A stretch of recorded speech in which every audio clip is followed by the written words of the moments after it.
Welcome to my channel guys. In this video I will tell you how to fix Flightstats app not working. So please watch the full video. So let's get started. First of all, long press on Flightstats app. Now tap on app info option. Now tap on storage usage option on the top. Here tap on clear cache. And now tap on clear data. Now OK.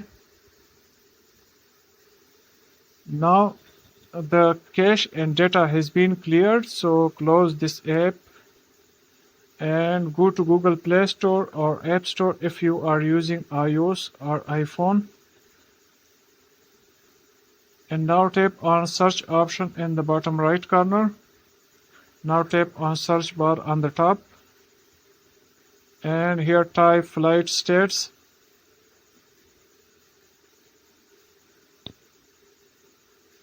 Now tap on OK.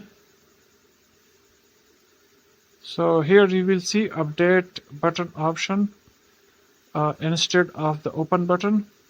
So simply tap on that to update this app to the latest version. This will fix the issue. So hope this video will help you. Thanks.